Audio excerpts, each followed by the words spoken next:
Salut la compagnie, tout le monde est au taquet? Au programme, un épisode du format 1A, révisons un mot. Sauf que cette fois-ci, on va réviser 2 mots, et pas n'importe lesquels. Aujourd'hui, on va s'intéresser aux mots opinion et avis. À une époque, on est presque tenu d'avoir une opinion ou un avis sur tout. Il peut être intéressant de vérifier qu'on parle bien tous de la même chose.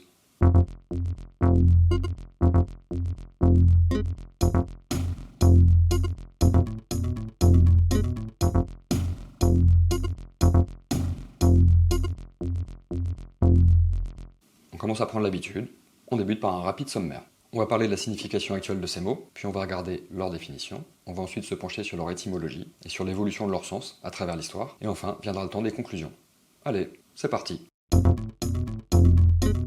Bon, quand on pense à opinion et avis, on pense à quoi? On pense à des légumes, des oignons et... Ouais, mais on va peut-être arrêter de faire des blagues tout de suite, quoi. Quand on parle d'opinion et d'avis, déjà, on a du mal à faire la différence entre les deux. Il doit y avoir une nuance, sinon il n'y aurait pas deux mots qui existent pour dire la même chose. On est d'accord.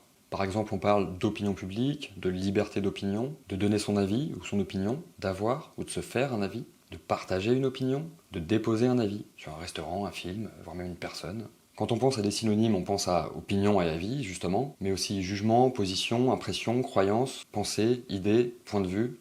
En clair, il y a à boire et à manger. Il y a des termes du domaine de l'émotionnel, d'autres de l'intellectuel, du spirituel, du rationnel. C'est un joyeux bazar. On pourrait presque dire que c'est un peu le chaos. Ouvrons quelques dictionnaires.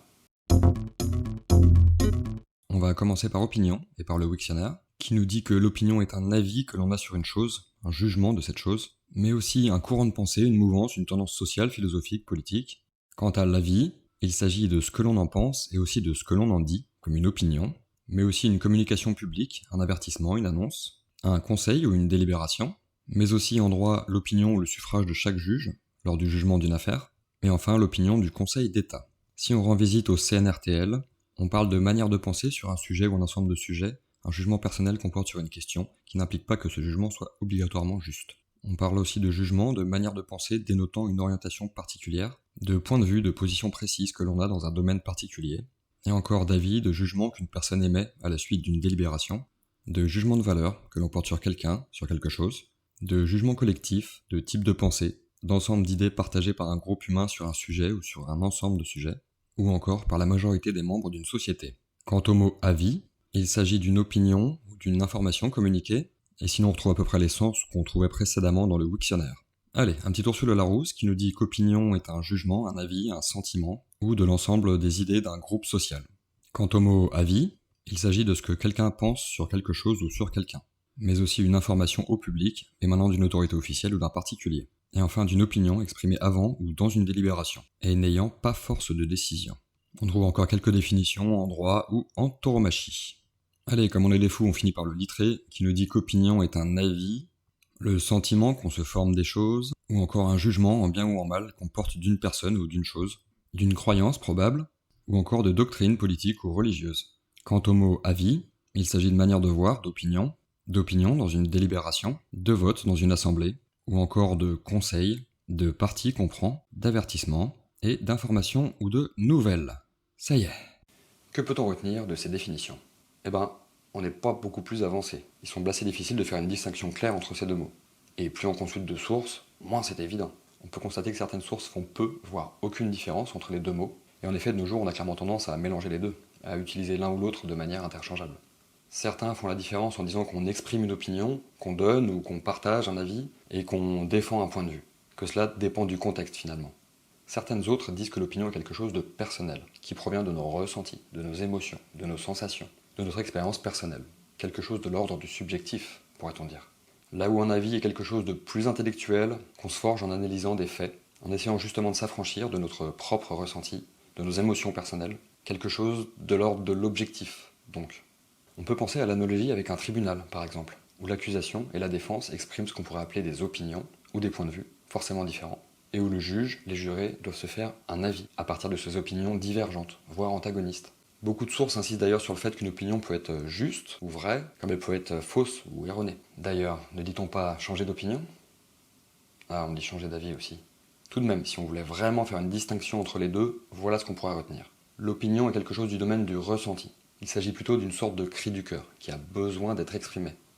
L'avis, quant à lui, demande de prendre du recul, de se détacher de cette partie émotionnelle, justement, et de confronter sa propre opinion à d'autres. Ça fait tout de même une sacrée nuance.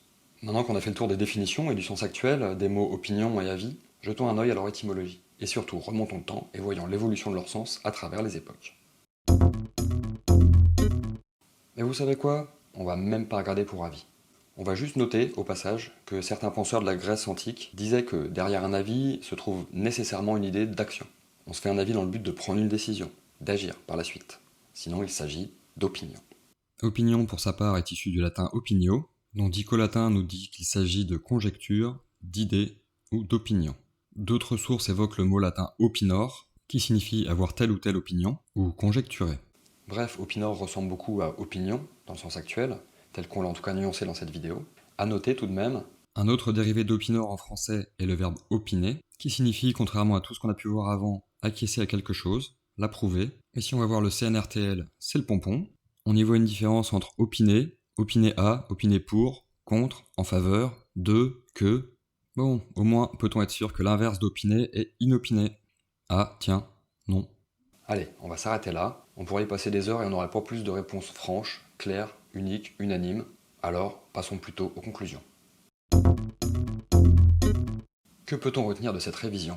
Les mots opinion et avis sont très intéressants, car s'ils peuvent dans un premier temps sembler très proches, voire même indissociables, on comprend rapidement que les choses ne sont pas si simples.